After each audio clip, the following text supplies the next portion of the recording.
নমস্কাৰ বন্ধুসকল, অসমীয়া গৃহিণী দীপালৈ সকলোকে পুনৰ এবাৰ স্বাগতম জনাইছোঁ।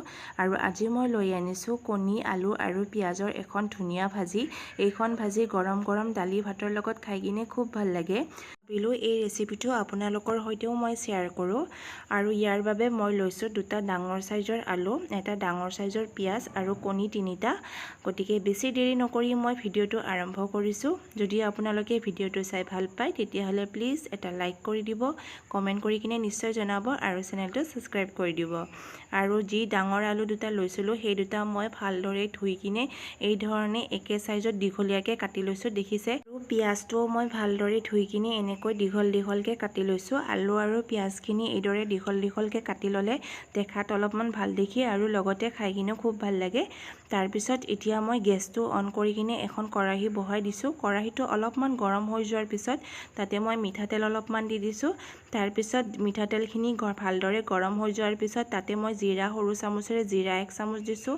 আৰু তাৰপিছত সৰু চামুচখনেৰে আৰু 1 চামুচ মই বেহৰ দিছোঁ, ক'লা বেহৰটো দিছোঁ।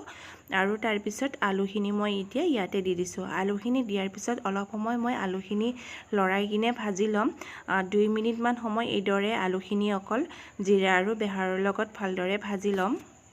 2 মিনিটমান সময় আলুখিনি ভাজি লোৱাৰ পিছত এতিয়া ইয়াতে মই দিছোঁ সৰু চামুচ এখনৰে 1.5 চামুচ নিমখখিনি দি লৈছোঁ। নিমখখিনি দিয়াৰ পিছত আকৌ পুনৰ এবাৰ আলুখিনি লৰাই আছোঁ মই। এতিয়া ইয়াতে পিঁয়াজটো দি দিম। এই ধৰণে আলুখিনি অলপমান ছাইড কৰি দিছোঁ আৰু তাৰপিছত মই ইয়াতে কাটি লোৱা পিঁয়াজখিনি দি দিছোঁ। পিঁয়াজখিনি দি লোৱাৰ পিছত পুনৰ মই আলু আৰু পিঁয়াজখিনি অলপমান সময় ভালদৰে ভাজি ল'ম। আৰু পিঁয়াজ আৰু আলুখিনি অলপ সময় ভালদৰে ভাজি লোৱাৰ পিছত মই অলপমান ঢাকন লগাই থৈ দিছিলোঁ। 2 মিনিটমানৰ সময় বাবে ঢাকন লগাই দিছোঁ যাতে আলুখিনি সিজি যায়।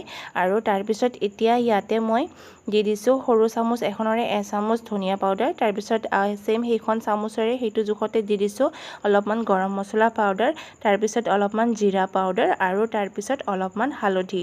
এয়া দেখিছে, হালধি মই এতিয়া দি দিলোঁ। আৰু তাৰপিছত এইখিনি মছলা দিয়াৰ পিছত আকৌ মই আলুখিনি অলপমান সময় ভালদৰে ভাজি ল'ম। আৰু ভাজিখন 2 মিনিট সময় এই ধৰণে লৰাই থকাৰ পিছত এতিয়া ইয়াতে মই কণী 3টা দি দিম। আলুখিনি প্ৰথমতে অলপমান ছাইড কৰি দিছোঁ আৰু তাৰপিছত ইয়াতে যি 3টা কণী লৈছিলোঁ সেই কণী 3টা মই এই ধৰণে দি দিছোঁ।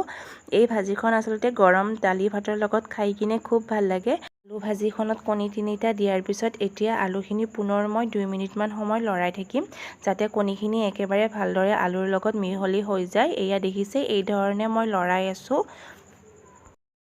আৰু 2-3 মিনিটমান সময় লৰাই থকাৰ পিছত কণী আৰু আলুৰ ভাজিখন মোৰ ৰেডি হৈ গ'ল। আৰু শেষত মই 2টা কেঁচা জলকীয়া দিছোঁ আৰু তাৰপিছত গেছটো হাই ফ্লেমত দি দিছোঁ যাতে আলুখিনি অকণমান মচমচীয়া হয়, তেতিয়া খাই কিনে আৰু বেছি সোৱাদ। কেঁচা জলকীয়া এইকাৰণে দিছোঁ শেষৰ পিনে, কাৰণ কেঁচা জলকীয়া দিয়াৰ পিছত ভাজিখনৰ গোন্ধটো খুব ভাল লাগে। কেঁচা জলকীয়াৰ যিটো এটা গোন্ধ ওলায় সেই গোন্ধটোৱে ভাজিখন আৰু বেছি ভাল কৰি তোলে। সেইবাবে মই কেঁচা জলকীয়া 2টা পিছত দি দিছোঁ। এয়া ৰেডি হৈ গ'ল মোৰ আলু, কণী আৰু পিঁয়াজৰ এখন টেষ্টি ভাজি। খাই কিনে খুব ভাল লাগে। আপোনালোকেও ট্ৰাই কৰি চাব আৰু মোক নিশ্চয় জনাব।